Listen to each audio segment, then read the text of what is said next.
आप देख रहे हैं फिल्म स्टडी। अब सफलता हुई निश्चित।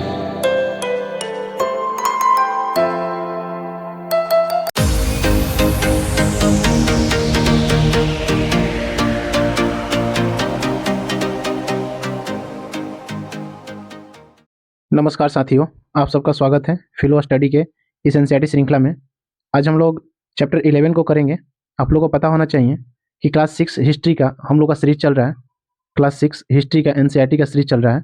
इस एनसीईआरटी के सीरीज में लगभग 10 चैप्टर ऑलरेडी हो चुके हैं।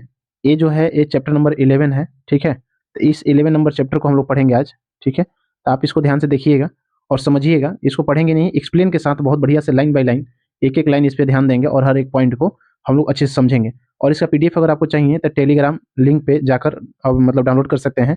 ये टेलीग्राम लिंक आपको कहाँ मिलेगा तो डिस्क्रिप्शन में मिल जाएगा, वीडियो का, इसी वीडियो का डिस्क्रिप्शन में। अब एक बात और ध्यान देने योग्य है कि टोटल 12 चैप्टर है। इस टोटल 12 चैप्टर में से ऑलरेडी 11 चैप्टर हो जाएगा इस वीडियो के बाद, ठीक है। तो एक वीडियो होने के बाद टोटल क्लास 6 का हिस्ट्री जो है एनसीईआरटी का खत्म हो जाएगा। तो अंत तक खत्म होने से पहले आप क्या करो कि आप जो वीडियो पढ़ चुके हैं आप इसको जाकर फिर से आप देखें कि भाई क्या हुआ है क्या नहीं हुआ, यानी 1 से लेकर 10 तक आप देख लें। आज 11 देख लें, फिर 12 देख लें, तब जाके आपका पूरे के पूरे वीडियो कंसेप्ट के साथ समझ में आएगा, ठीक है। तो आइए हम लोग देखते हैं इस वीडियो को आगे की तरफ, जो चैप्टर नंबर 11 है। तो इसको चैप्टर नंबर 11 को चालू करते हैं, है ना। तो नए साम्राज्य और राज्य, इसमें क्या है टॉपिक, नए साम्राज्य और राज्य। साम्राज्य हम बताए थे बड़े क्षेत्रों को बोला जाता था, राज्य क्या बोलता था, छोटे क्षेत्रों को, ठीक है। साम्राज्य के लिए सम्राट का उपयोग होता था, राज्य के लिए राजा का उपयोग होता था। देखिए अरविंद राजा बना, ठीक है, अरविंद राजा बना। अरविंद अपने स्कूल में खेले जाने वाले नाटक में राजा की भूमिका अदा करने के लिए चुना गया। कोई अरविंद नाम का लड़का था, ये लोग स्कूल में एक नाटक खेल रहा था, उसमें इसने राजा का भूमिका निभाया। उसने सोचा था कि वह शाही वेशभूषा में मूछों पर ताव देते हुए रूप पहले कागज में लिपटी तलवार को शान से पकड़कर चहलकदमी करेगा। सिंपल सी बात है, जैसा राजा का वेशभूषा होता उस टाइप से इसको बनाया गया। जरा सोचो उसे कितनी हैरानी हुई जब उसे बताया गया कि उसे बैठकर वीणा भी बजानी होगी और कविता पाठ भी करना होगा। एक संगीतज्ञ राजा कौन हो सकता है, अरविंद सोचने लगा। सिंपल सी बात है कि ऐसा राजा कौन हो सकता है जो वीणा भी बजाए, संगीत भी करे। तो वही सोचने लगा। आइए हम लोग मेनली इसके बारे में पढ़ते हैं, राजा का कंसेप्ट इसने दिया कि राजा क्या था। तो आइए समझते हैं क्या बताती है प्रस्तियां। अब देखिए यहाँ पर कुछ एक वर्ड आया, प्रशस्तियां, ठीक है। अब इसको बारे में पढ़ते हैं। दरअसल अरविंद गुप्त वंश के प्रसिद्ध राजा समुद्रगुप्त की भूमिका अदा करने जा रहा था। ये जो लड़का था ये किसका भूमिका में रोल निभा रहा था, तो समुद्रगुप्त। किसका, समुद्रगुप्त। ये समुद्रगुप्त कौन सा राजवंश का राजा था, तो गुप्त वंश का राजा था समुद्रगुप्त। समुद्रगुप्त के बारे में हमें एक लंबे अभिलेख से पता चलता है। वास्तव में यह उसके दरबारी कवि हरिसेन द्वारा संस्कृत में लिखी एक अभिलेख है। सिंपल सी बात है कि ये समुद्रगुप्त का जानकारी हमको कहाँ से पता चलता है, तो एक हरिसेन नाम का व्यक्ति था। हरिसेन एक कवि थे, ठीक है। ये इन्हीं के दरबार में रहते थे समुद्रगुप्त के। तो इन्हीं ने एक अभिलेख लिखा था। इनने क्या लिखा था, अभिलेख। उसी अभिलेख से समुद्रगुप्त के बारे में जानकारी प्राप्त होती है। इसे करीब 1700 साल पहले लिखा गया था। ये जो हरिसेन का जो अभिलेख लिखा गया था, जो मतलब वर्तमान में इलाहाबाद में उपस्थित है, ये लगभग कितने साल पहले की बात है, तो 1700 साल पहले की बात है। अशोक स्तंभ पर इसकी खुदाई की गई थी। इलाहाबाद में कहाँ खुदाई किया गया था, तो अशोक स्तंभ पे खुदाई किया गया था। अशोक स्तंभ का मतलब ये होता है अशोक के द्वारा बनाया गया अभिलेख को अशोक स्तंभ कहा जाता है, ठीक है। नेक्स्ट देखते हैं। यह एक विशेष किस्म का अभिलेख है जिसे प्रशस्ति कहते हैं। इसको क्या कहते हैं, प्रशस्ति अभिलेख भी कहा जाता है। आप प्रशस्ति का अगर संस्कृत शब्द की बात करेंगे तो एक संस्कृत शब्द है प्रशस्ति। इसका अर्थ क्या होता है, प्रशंसा। यानी इसमें क्या है, प्रशंसा किया गया है। हरिसेन का जो अभिलेख है समुद्रगुप्त का, इसमें प्रशंसा किया गया समुद्रगुप्त का। तो प्रशस्तियां लिखने का प्रचलन पहले भी था। तो ये जो प्रशस्तियां देखते हैं, इसका मतलब ये होता है कि किसी राजा का तारीफ करने वाला लेख, ठीक है। जैसे आपने अध्याय 10 में गौतमी पुत्र का सतकर्णी के बारे में अभी आप पढ़े होंगे। जब चैप्टर नंबर 10 देखिएगा तो उसमें लिखा हुआ है गौतमी पुत्र सतकर्णी, जो सतवाहन वंश का राजा था, उसको भी एक अभिलेख मिला उसकी मम्मी का, यानी माता का। तो उसमें किसका जिक्र किया गया था, यही सतकर्णी का, ठीक है। परंतु गुप्त काल में इनका महत्व और बढ़ जाता है। जब बात करेंगे प्रशस्ति का तो इसका महत्व गुप्त काल में और बढ़ जाता है। तो समुद्रगुप्त की प्रशस्ति, तो आइए देखते हैं समुद्रगुप्त की प्रशस्ति हमें क्या बताती है। तो कवि ने इसमें, कवि कौन, तो कवि हरिसेन, इसमें राजा की एक योद्धा, युद्धों को जीतने वाला राजा, विद्वान तथा एक उत्कृष्ट कवि के रूप में भरपूर प्रशंसा की है। मतलब राजा जो था कौन, समुद्रगुप्त, इनकी तारीफ भरपूर रूप से किया गया है इस प्रशस्ति में। प्रशस्ति का मतलब एक लेख होता है, इसमें लिखा हुआ है समुद्रगुप्त के बारे में, ठीक है। यहाँ तक कि उसे ईश्वर के बराबर बताया गया है। सोचिए, सिंपल सी बात है, आपका घर, आप मान लीजिए अधिकारी बन जाते हो और आपका अधिकारी रहने के बाद आपके चेंबर में कोई व्यक्ति काम कर रहा है, तो वो व्यक्ति आपको तारीफ करेगा ही करेगा। नहीं करेगा तो उसको पता है कि साहब हमको निकाल देंगे। तो मामला कुछ ऐसा ही होगा। तो प्रशस्ति में लंबे लंबे वाक्य दिए गए हैं, वहाँ मतलब यहाँ वैसे ही एक वाक्य का अंश दिया गया है। ये देखते हैं, एक वाक्य का अंश है, योद्धा समुद्रगुप्त, ठीक है, जिनका शरीर युद्ध मैदान में कुठारों, कुल्हाड़ियों, तीर, भाला, बर्छों, तलवार, लोहे की गदा, नुकीले तीर, अन्य सैकड़ों हथियारों से लगे घावों के दाग से भरे होने के कारण अत्यंत अत्यंत सुंदर दिखता है। देखिए, सिंपल सी बात है, यहाँ पर हरिश्चंद्र ने उसमें एक लिखा था कि एक ऐसा योद्धा जिनके शरीर युद्ध के मैदान में बहुत सारी चीज से चोट खाया हुआ, कितना सुंदर दिख रहा है। समझे, क्या क्या चीज से चोट, तो लोहे के गदा से, नुकीले तीर से, सैकड़ों हाथियों से, इस सब टाइप का मतलब शेरो शायरी किया गया उस पर। शेरो शायरी क्या है, ये कहीं ना कहीं वो है। ये देखिए समुद्रगुप्त का सिक्का है, ठीक है, इसके बारे में पढ़ते हैं। तो क्षेत्र को हरे रंग से रंगा गया है। आपको पूर्वी समुद्र तट के साथ साथ एक क्रम में लाल बिंदु दिखेंगे, उसी तरह कुछ क्षेत्र में बैगनी नीले रंग मिलेंगे। एक का चीज की बात करें तो मानचित्र जब 7 देखेंगे तो उसमें पाएंगे ये सब चीजें क्या है, ठीक है। यह मानचित्र इस प्रशस्ति में प्राप्त जानकारी के आधार पर बनाया गया। हरिश्चंद्र 4 विभिन्न प्रकार के राजाओं, उनके प्रति समुद्रगुप्त की नीतियों का वर्णन करते हैं। यहाँ समझने वाली बात है, ये जो हरिश्चंद्र है, ये 4 राजाओं का वर्णन करते हैं। कितने राजा, 4 राजाओं के वर्णन करते हैं। इसमें क्या है कि समुद्रगुप्त के प्रति इनका नीतियाँ क्या थी, पॉलिसी क्या था, उसके बारे में वर्णन करेंगे हरिश्चंद्र 4 राजाओं के। पहला में मानचित्र में जो हरे रंग है, मानचित्र पहले हम लोग देख लें क्या। आइए मानचित्र को मैं आपको दिखा दूं, ये है मानचित्र, ठीक है। तो मानचित्र में आपको बस इतना ही समझना है, एक ग्रीन कलर का एरिया है, ठीक है, एक ग्रीन कलर का एरिया है, बाकी ये एक एरिया है आपको, ठीक है, ये वाला एरिया याद रखिएगा, ये वाला। एक एरिया आपको ये वाला है, ये वाला जो एरिया आप देख रहे हैं, है ना। एक ये वाला लाल वाला एरिया है, ये ब्लैक वाला देख लीजिएगा। तो हम आपको बता देते हैं इसका कहानी क्या है। ये जो एरिया देख रहे हैं, ये वाला कलर, इसको आंतरिक राज्य कहा जाता है, इसको बाहरी राज्य, इसको आर्यावर्त कहा जाता है। ये जो एरिया देख रहे हैं ना, ये वाला, इसको आर्यावर्त कहा जाता था। ये अंदर का क्षेत्र था, ये बाहर का, ठीक है। आइए अब देखते हैं। तो हरे रंग का क्षेत्र आर्यावर्त उन 9 शासकों का है जिन्हें समुद्रगुप्त ने हराकर उनके राज्य को अपने साम्राज्य में मिला लिया था। 9 गो शासक को समुद्रगुप्त ने हराकर अपने राज्य में मिला लिया था, और ये 9 के 9 राज्य कहाँ के थे, तो आर्यावर्त के थे, ठीक है। इसके बाद दक्षिणापथ के 12 शासक आते हैं। इनमें से कुछ की राजधानियों को दिखाने के लिए मानचित्र पर लाल बिंदु दिए गए हैं। इन सब ने हार जाने पर समुद्रगुप्त के सामने समर्पण किया था। समुद्रगुप्त ने उन्हें फिर से शासक बनाने की अनुमति दे दी थी। देखिए सिंपल सी बात है, दक्षिणापथ का मतलब ये दक्षिण वाला एरिया। यहाँ पर क्या किया था, ये 12 शासक को हराया था समुद्रगुप्त ने, और हराने के बाद समुद्रगुप्त ने क्या किया था कि फिर से उनको राज्य को मतलब राज्य में शासन करने की अनुमति दे दी थी। तीसरा, पड़ोसी देश आंतरिक घेरा बैगनी रंग से रंगा गया है। इसमें असम, तटीय बंगाल, नेपाल, उत्तरी पश्चिमी के कई गण या संघ आते थे। ये समुद्रगुप्त के लिए उपहार लाते थे, उनकी आज्ञाओं का पालन करते थे तथा उनके दरबार में उपस्थित हुआ करते थे।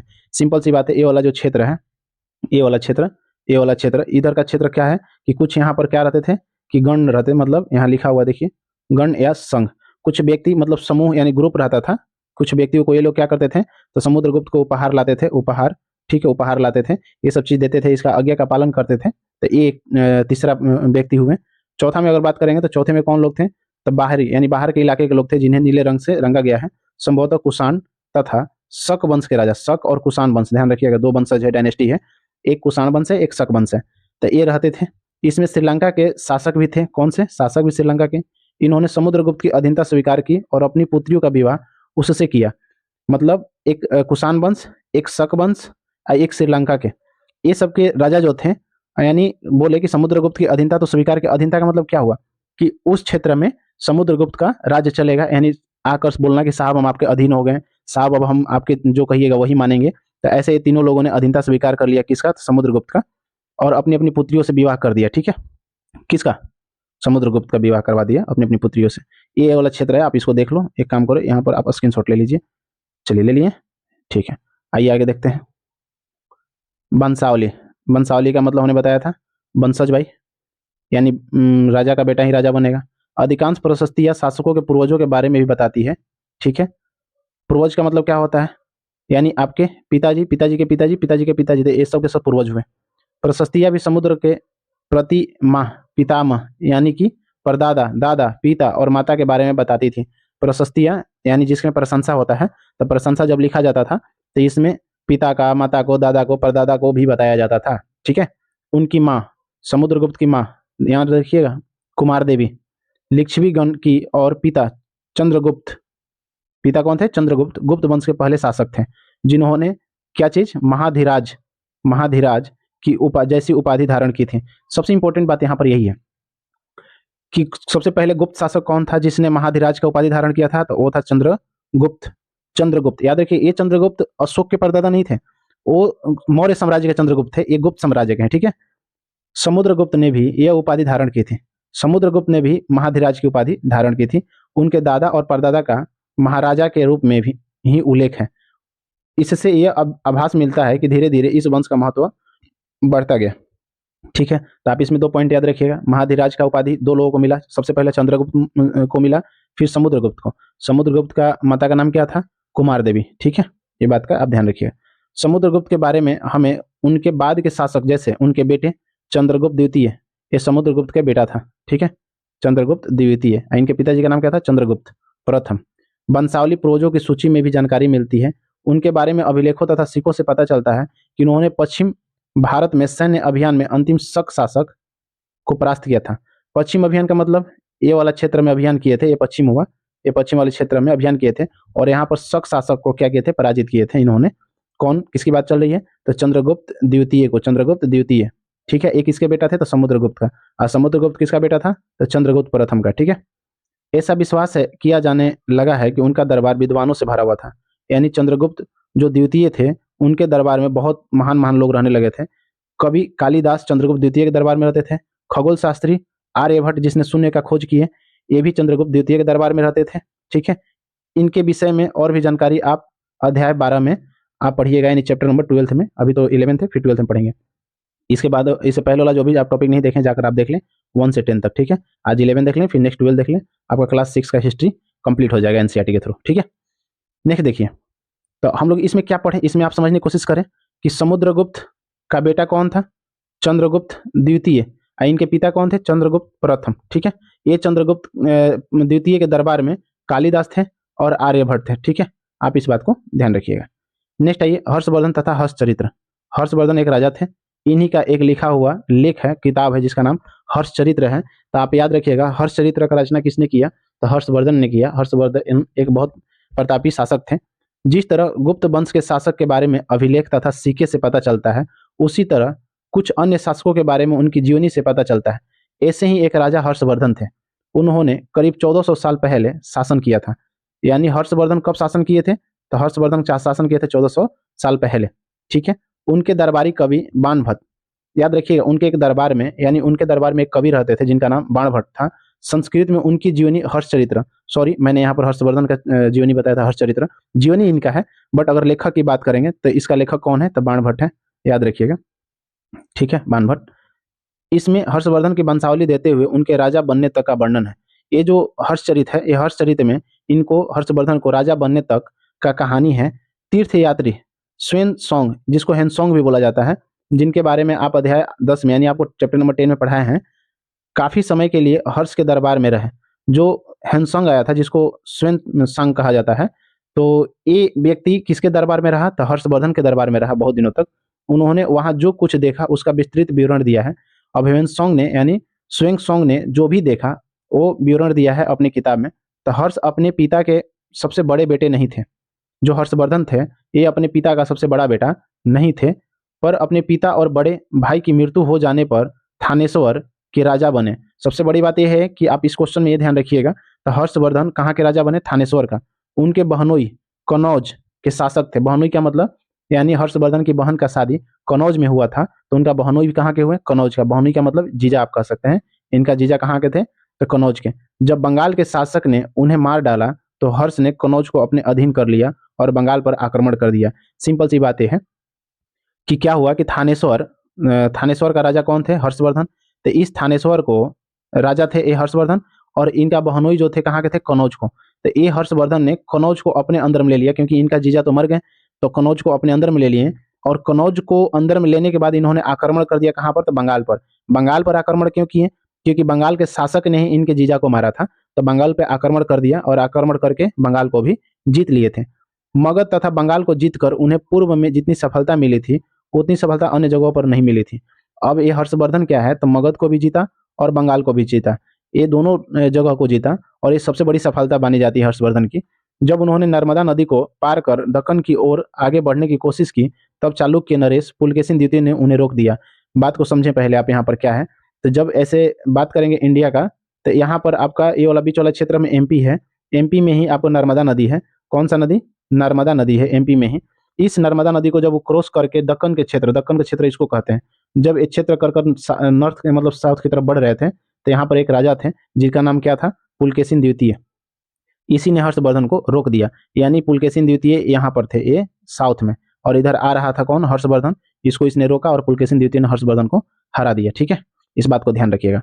पल्लव, चालुक्य और पुलकेशिन द्वितीय की प्रशस्तियां, प्रशस्तियां के माने में क्या बताया कि एक ऐसा लेख जिसमें तारीफ लिखा हो। ठीक है, इस काल में पल्लव और चालुक्य दक्षिण भारत के सबसे महत्वपूर्ण राजवंश थे। दक्षिण भारत मतलब ये वाला भारत हुआ, इस एरिया में सबसे, अगर ये वाला दक्षिण हुआ, ये दक्षिण हुआ, ये वाला एरिया में सबसे बात करेंगे सबसे शक्तिशाली, तो उस समय मतलब इस समय की बात है, तो ये पल्लव थे और चालुक्य थे। पल्लव का राज्य उनकी राजधानी कांचीपुरम के आसपास क्षेत्रों में लेकर कावेरी नदी के डेल्टा तक फैला था। बहुत इंपॉर्टेंट क्या है कि पल्लव की राजधानी कहाँ थी, तो कांचीपुरम। कहाँ थी, कांचीपुरम। ये कांचीपुरम किसको बोलेंगे, तो कावेरी नदी जो है और उसका डेल्टा के आसपास जगह को कांचीपुरम कहा जाता है। जबकि चालुक्य की राज्य कृष्ण और तुंगभद्रा नदी के बीच स्थित थी। यहाँ दो पॉइंट आया, एक आया चालुक्य, एक आया पल्लव, एक पल्लव आया और एक आया चालुक्य। ये दोनों यानी पल्लव की राजधानी कांचीपुरम थी जो कि कावेरी नदी के आसपास था, जबकि चालुक्य की राजधानी कहाँ थी, चालुक्य का जो क्षेत्र था, राज्य क्षेत्र, वो कृष्णा नदी और तुंगभद्रा नदी के बीच में स्थित था। चालुक्य की राजधानी एहोल थी। चालुक्य की राजधानी कहाँ थी, एहोल थी। आप यहाँ देखे होंगे कांचीपुरम किसका राजधानी थी, तो ये थी आपका पल्लव की। जबकि चालुक्य की राजधानी की बात करिएगा तो चालुक्य की राजधानी कहाँ थी, एहोल थी।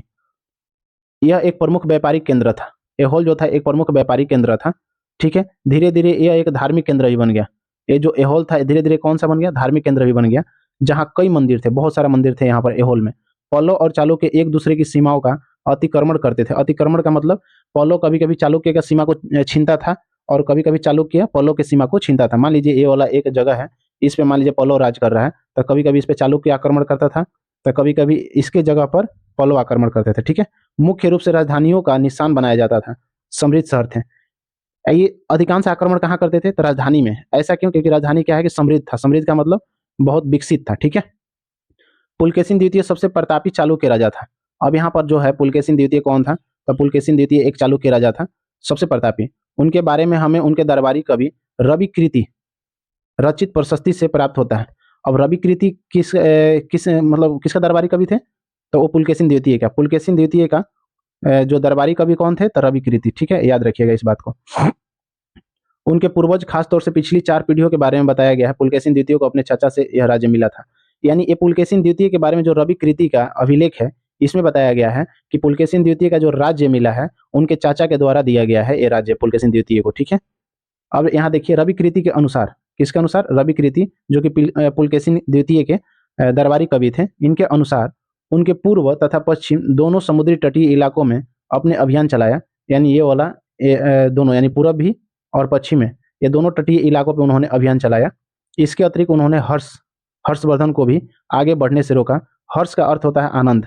हर्षवर्धन आपको याद होगा कि वही जो अपने जमाई यानी जीजा का बदला लेने के लिए बंगाल पे आक्रमण किया और बंगाल को जीता और मगध को भी जीता। कवि का कहना है, और हर्ष का मतलब क्या होता है, आनंद। कवि का कहना है कि इस पराजय के बाद अब हर्ष नहीं रहा। यानी कहने का मतलब हर्षवर्धन अब हर्ष मतलब आनंद नहीं रहा, हर्षवर्धन को कोई आनंद नहीं रहा, हर्षवर्धन अब खुश नहीं रहा।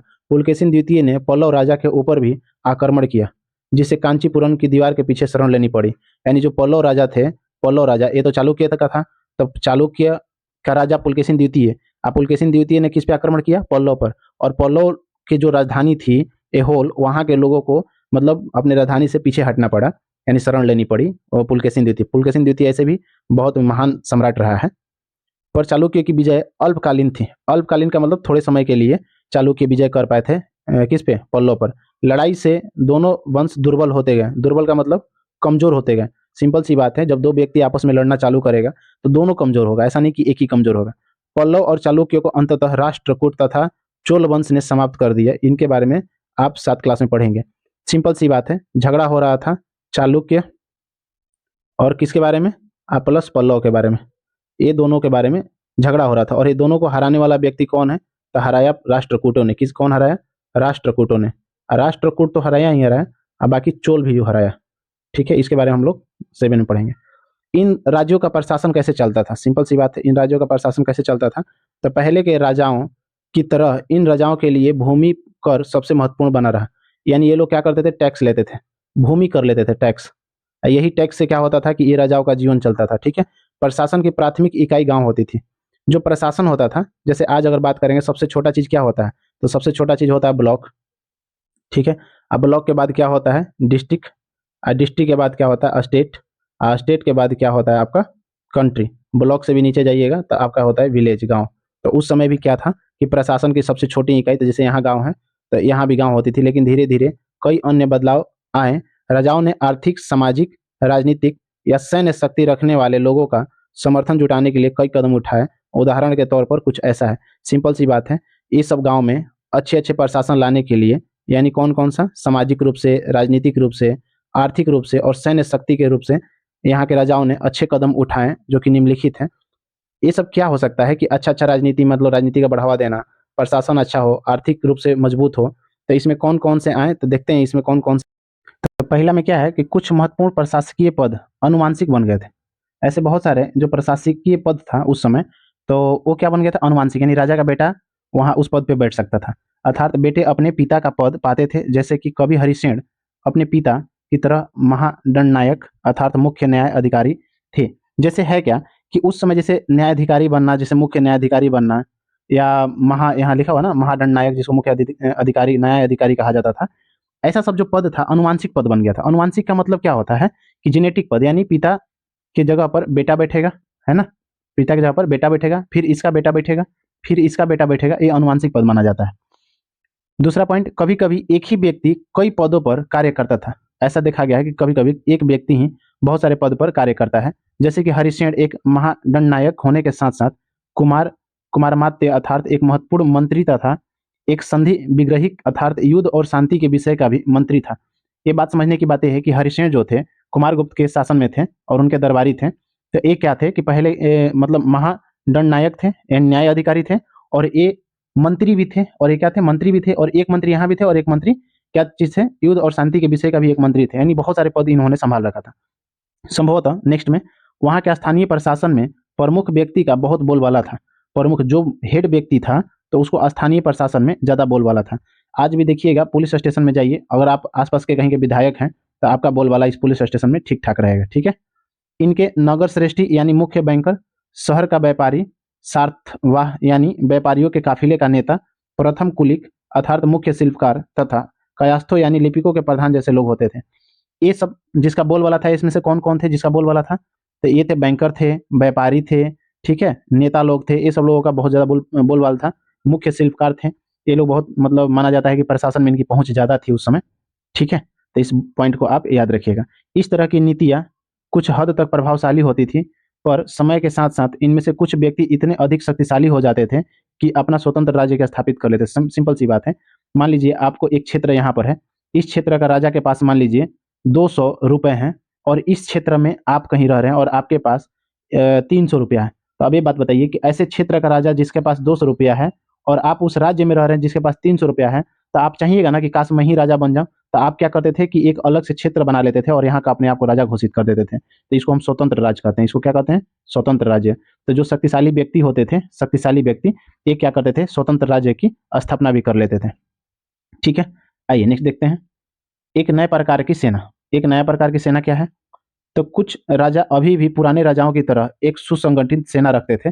यानी एक ऐसा सेना जो उनके लिए ही हो, जिसमें हाथी होती थी, रथ होता था, घुड़सवार होता था और पैदल सिपाही होते थे। पर इनके साथ साथ कुछ सेना नायक भी होते थे। सेना नायक का मतलब सेना का जो प्रतिनिधित्व करते थे, जिसको सेनापति कहते थे, उसको सेना नायक कहते हैं। तो ये सब एक सेना में रहते थे, जिसको कहा जाता था कि एक स्पेशल सेना है ये, जो आवश्यकता पड़ने पर राजा को सैनिक सहायता दिया करते थे। जब राजा को किसी प्रकार का डर हो तो राजा को सैनिक सहायता देने का काम यही लोग करते थे, जो कि सुसंगठित होते थे। उसमें हाथी भी होता था, रथ भी, घोड़ा भी और क्या-क्या सिपाही लोग भी होते थे, ठीक है? इन सेना नायकों को कोई नियमित वेतन नहीं दिया जाता था। समझने की बात यह है कि ये जो सेना नायक थे, यहाँ हमने जो बताया था सेना नायक, ये सेना नायक को कोई नियमित वेतन नहीं था। यानी जैसे अभी आपकी जॉब लगेगी तो आपको पता है कि अगर आप कोई ऑफिसर बनते हैं तो आपको 5600 ग्रेड पे जॉब लगेगा, अगर यूपीएससी निकालते हैं या किसी तरह पीसीएस निकालते हैं तो। ये 5600 ग्रेड पे आपका नियमित पे है, यानी मंथली वाइज आपको मिलेगा, ठीक है? तो उस समय कोई नियमित पेमेंट नहीं थी, ठीक है? बदले में इनमें से कुछ को भूमि दान दिया जाता था। तो पेमेंट नहीं मिलता तो क्या दिया जाता था? भूमि, यानी जमीन दिया जाता था दान में। दी गई भूमि से एक कर वसूलते थे। सिंपल सी बात है, अगर जमीन मिल गया किसी को तो ये जमीन एक किसी और को दे देते थे और इस जमीन पर खेती होता था। खेती करने वाले व्यक्ति से ये लोग क्या करते थे? टैक्स लेते थे, ठीक है? तो मान लीजिए आपको कोई जमीन दिया, उस जमीन को आप कोई किसी और को दे दें और वो जमीन से आप जो आमदनी होगा उसको आप टैक्स एक बना दें और उसी से टैक्स आप ले रहे हैं, तो लगभग वो भी एक पेमेंट के बराबर हो गया, जिससे वे सेना तथा घोड़ों की देखभाल करते थे। यानी यही सब पेमेंट से सेना नायक क्या करता था? सेना और घोड़ों का देख-रेख करता था। साथ ही वे इससे युद्ध के लिए हथियार जुटाते थे। जो पैसे जो टैक्स से मिलता था, कर के रूप में मिलता था, ये क्या करते थे? सेना को देते थे, घोड़ों को देखभाल करते थे और युद्ध के लिए हथियार भी बनाते थे। इस तरह के व्यक्ति सामंत कहलाते थे। जो व्यक्ति ये सब काम करते थे, जो भूमि दान देकर भूमि पर टैक्स लेते थे, उनको सामंत कहा जाता है। क्या कहा जाता है? तो सामंत, ठीक है? जहाँ कहीं भी शासक दुर्बल होते, ये सामंत स्वतंत्र होने की कोशिश करते थे। सिंपल सी बात है, अगर मान लीजिए किसी एरिया में सामंत का बोलबाला ज़्यादा होता था, क्योंकि इसके पास सैनिक भी होती थी, घोड़ा भी होता था, सब कुछ होता था। अब ये एरिया का, ये यानी राज्य का, यहाँ का राजा अगर कमज़ोर पड़ जाए, राजा क्या हो जाए? कमज़ोर। दुर्बल का मतलब क्या होता है? कमज़ोर। यानी कमज़ोर पड़ जाए अगर राजा, तो ये सामंत मजबूत होता था और ये क्या करता था? अपने आप को एक स्वतंत्र राज्य घोषित करने की फिराक में रहता था कि मैं स्वतंत्र राज्य घोषित कर लूँ, बस राजा तो कमज़ोर पड़े, ठीक है? अब नेक्स्ट देखते हैं, दक्षिण के राज्यों में सभाएँ। यानी दक्षिण के राज्य में कुछ सभाएँ हुई, उसके बारे में देखते हैं। तब पल्लव के अभिलेखों में कई स्थानीय सभाओं की चर्चा मिली है। किसके अभिलेख में? पल्लव। इनमें से एक था ब्राह्मण भूस्वामी का संगठन, जिसे सभा कहते हैं। यानी एक ब्राह्मण का संगठन था, ब्राह्मण का संगठन, जिसको क्या कहा जाता था? सभा, ठीक है? ये सभाएं उप समितियों के जरिए सिंचाई, खेती-बाड़ी से जुड़े विभिन्न काम, सड़क निर्माण, स्थानीय मंदिरों की देख-रेख आदि का काम करती थी। सिंपल सी बात है, ये जो सभा जो है, सभा ये काम क्या करती थी? सड़क निर्माण या काम कोई मतलब खेती-बाड़ी जैसे काम, सिंचाई, स्थानीय मंदिरों का देख-रेख का काम करने के लिए संगठन का उपयोग किया जाता था। जिन इलाकों के भूस्वामी ब्राह्मण नहीं थे, मान लीजिए कोई एक इलाका है, इस इलाके का भूस्वामी, यानी भूस्वामी का मतलब जो भूमि वाले स्वामी है, जिसके पास बहुत ज़्यादा ज़मीन है, और वहाँ पर कोई ब्राह्मण नहीं है, तो वहाँ ऊर नामक ग्राम सभा के होने की बात कही गई है। याद रखिएगा, यहाँ पर एक सभा का उपयोग यूज़ था। इस सभा में जहाँ ब्राह्मण थे उसके लिए यूज़ हुआ है, याद रखिएगा। ये जो है ऊर उसके लिए यूज़ हुआ है जहाँ पर ब्राह्मण नहीं थे, ठीक है? व्यापारियों संगठन का नाम था। अब जब ब्राह्मण नहीं थे तो कौन थे? तो ऊर में व्यापारी थे। व्यापारी का जब संगठन होता था तो इसको ऊर कहा जाता है, ध्यान रखिएगा। ऊर व्यापारियों का संगठन था, जबकि सभा किसका संगठन था? ब्राह्मणों का। संभवतः इन सभाओं पर धनी तथा शक्तिशाली भूस्वामी और व्यापारियों का नियंत्रण था। सिंपल सी बात है, जो ये सभा बना हुआ है, तो इस सभा पर किसका नियंत्रण होगा? तो जो ब्राह्मण हो गया, ब्राह्मण में भी कौन? तो जो धनी या सबसे जो शक्तिशाली होंगे, इन्हीं का प्रभुत्व यहाँ पर कायम रहता होगा, ठीक है? जबकि ऊर में बात करेंगे तो ऊर में जो व्यापारी होंगे, इनका शक्तिशाली होना निश्चित होगा, तभी जाके ये क्या होंगे? तो ये जब शक्तिशाली होते होंगे तो इसका यानी ऊर इनके कब्जे में होता होगा। ऊर सभा का ये सबसे मतलब नियंत्रण करने वाला सबसे शक्तिशाली व्यक्ति व्यापारी होते होंगे और ब्राह्मण सबसे शक्तिशाली सभा के लिए, ठीक है? उस जमाने में आम लोग की बात करेंगे तो देखें, जनसाधारण के जीवन की थोड़ी बहुत झलक हमें नाटकों तथा कुछ अन्य स्रोतों से मिलती है। जैसे सिंपल सी बात है, राजा के बारे में तो आसानी से मिल जा रहा होगा, अमीर व्यक्ति के बारे में भी आसानी से जानकारी मिल गया होगा, क्योंकि उन लोगों के लिए किताब-वताब लिखा गया होगा। लेकिन आम लोगों का जीवन लिखना बहुत मतलब आसान नहीं होता होगा। तो जनसाधारण लोग, यानी जो साधारण जीवन जीते होंगे, उनको मतलब उनका झलक नाटक कुछ अन्य स्रोत से मिलती है, बाकी ज़्यादा चीज़ों से नहीं मिलती है। उदाहरण देखें तो कैसे थे ये लोग? कालिदास। कालिदास कहाँ थे? तो याद कीजिए, कालिदास चंद्रगुप्त द्वितीय के दरबार में रहते थे। अपने नाटक राज दरबार, इनका नाटक था एक राज दरबार, के जीवन के चित्रण के लिए प्रसिद्ध है। कालिदास किसके थे? चंद्रगुप्त वंश में थे, चंद्रगुप्त द्वितीय के दरबार में रहते थे, ठीक है? इनका नाटक राज दरबार में एक चित्रण, जीवन के चित्रण दिखाए हैं। इन नाटकों में एक रोचक बात यह है कि राजा और अधिकांश ब्राह्मणों को संस्कृत बोलते हुए दिखाया गया है। यानी इस नाटक में बताया गया कि उस समय के जो राजा थे और ब्राह्मण थे, ये सब के सब कैसे यूज करते थे? स्क्रिप्ट यानी संस्कृत लैंग्वेज बोलते थे, जबकि अन्य लोग तथा महिलाएं प्राकृत भाषा बोलती थी।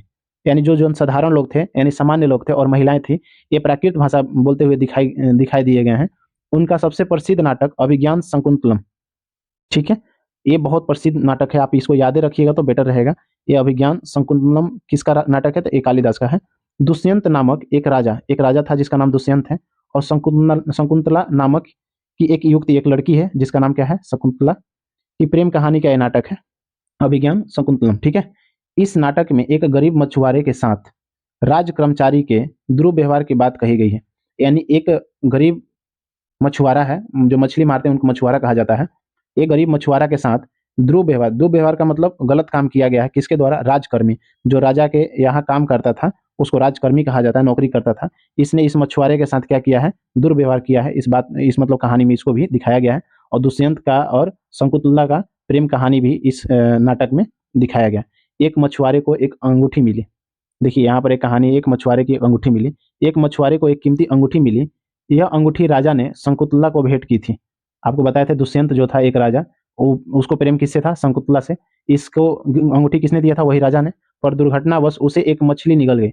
अंगूठी को कौन निगल गया, मछली निगल गई।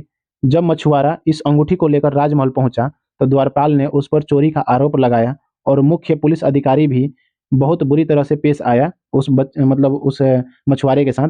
राजा उस अंगूठी को देखकर बहुत खुश हुआ और उन्होंने मछुआरे को इनाम दिया। पुलिस वाला और द्वारपाल मछुआरे से इनाम का कुछ हिस्सा हड़पने के लिए उसके साथ शराब खाने चल पड़े। यही कहानी है। तो यहाँ पर व्यवहार अच्छा नहीं किया गया द्वारपाल और पुलिस के द्वारा, ठीक है। तो इसको आप पढ़ लीजिएगा। देखिए नेक्स्ट देखिए, चीनी यात्री फासियान, याद रखिएगा, चीनी यात्री कौन सा, फासियान। ध्यान उन लोगों की दुर्गति पर भी गया जिन्हें ऊंचे और शक्तिशाली लोग अछूत मानते थे, ठीक है। इन्हें शहरों के बाहर रहना पड़ता था। कुछ ऐसे व्यक्ति थे जिसको अछूत माना जाता था, उनको कहाँ रहना पड़ता था, तो शहर के बाहर रहते थे, ठीक है। वे लिखते हैं, कौन लिखता है, तफासियान लिखता है कि अगर इन लोगों को शहर या बाजार के भीतर आना होता था तो सभी को आगाह करने के लिए ये लकड़ी के एक टुकड़े पर चोट करते थे चोट करते रहते थे। यह आवाज सुनकर लोग सतर्क होकर अपने को छू जाने से या किसी भी प्रकार के संपर्क से बचते थे। सिंपल सी बात है कि ये एक शहर है, इस शहर के बाहर जो रहते थे ये सब के सब कैसे व्यक्ति रहते थे जिसको लोग बोलते थे कि ऐसे व्यक्ति से मत ठेकना है, ये अछूत माने जाते थे। इस शहर के जो साइड में एरिया में रहते थे इनको अछूत माना जाता था। जब इनको शहर के अंदर जाना होता था तो एक लकड़ी के टुकड़ा पर बार बार इसको आवाज करते थे। इससे लोग ये समझ जाते थे कि इस शहर में अछूत लोग आ रहे हैं, ठीक है। ये इंडिकेटर था, ये फासियान ने अपने किताब में लिखा है। एक जगह बाणभट्ट द्वारा अभियान पर निकली राजा की सेना का बड़ा सजीव चित्रण किया गया है, ठीक है। एक बाणभट्ट, आपको पता है हर्षवर्धन के दरबारी कवि थे, इनके अभियान पे निकले थे तो एक राजा की सेना का बहुत अच्छा यानी बड़ा सजीव चित्रण किया है, किसने, बाणभट्ट ने। तो राजा की सेना अगर देखें यहाँ पर, तो राजा बड़ी मात्रा में साजो सामान लेकर यात्रा करते थे। जो राजा मान लीजिए एक जगह से दूसरे जगह जाते थे तो बहुत सारा सामान लेते थे और साज धज के यात्रा करते थे। इनमें हथियार के अतिरिक्त रोजमर्रा के उपयोग में आने वाली चीज है, यानी आप डेली, जो रोजमर्रा का मतलब डेली जो आप खाना वाना खाने के लिए, तो वैसे चीजों का ले जाते थे, जैसे बर्तन, असबाब, जिसमें सोने के पायदान भी शामिल थे। असबाब का मतलब सोने का पायदान, खाने पीने का सामान, बकरी, हिरण, खरगोश, सब्जियां, मसाले सब ले जाते थे। विभिन्न प्रकार की चीजें शामिल होती थी। राजा जब सेना के साथ जाता था तो ये सब सारी चीजें ले जाता था।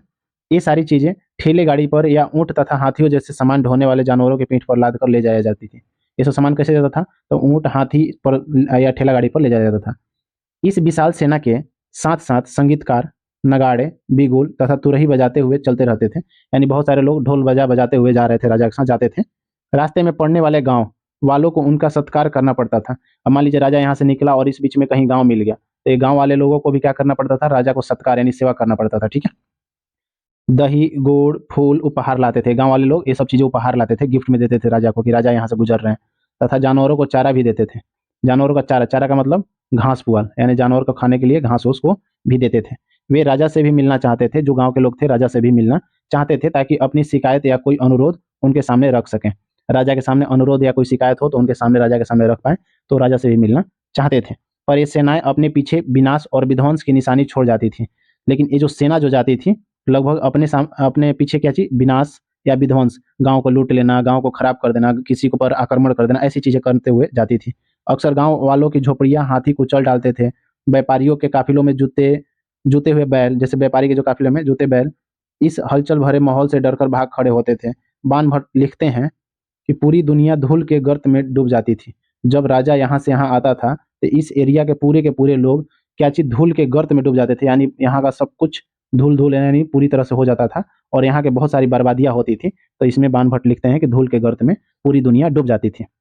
ठीक है, एक कुछ अन्यत्र भाग है। अन्यत्र में हमको पता है कि आपको जो अलग दुनिया में हो रहा था ऐसा ही कुछ करना में, तो उसी के बारे में है, तो आप इसको पढ़ लीजिएगा। ठीक है, आप अगर पढ़िएगा तो आपको अच्छा लगेगा।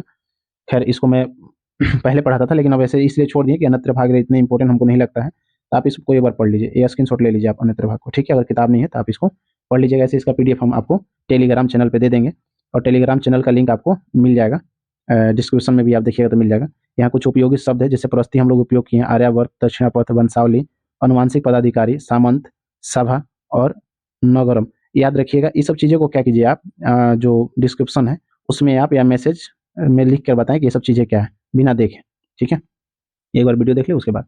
गुप्त वंश की शुरुआत 1700 साल पहले हुई, हर्षवर्धन शासन 1400 साल पहले हुई। याद रखिएगा बात को। तो आज इतना ही तक रहने दिया जाए। चलिए आज के लिए इतना ही। Thank you.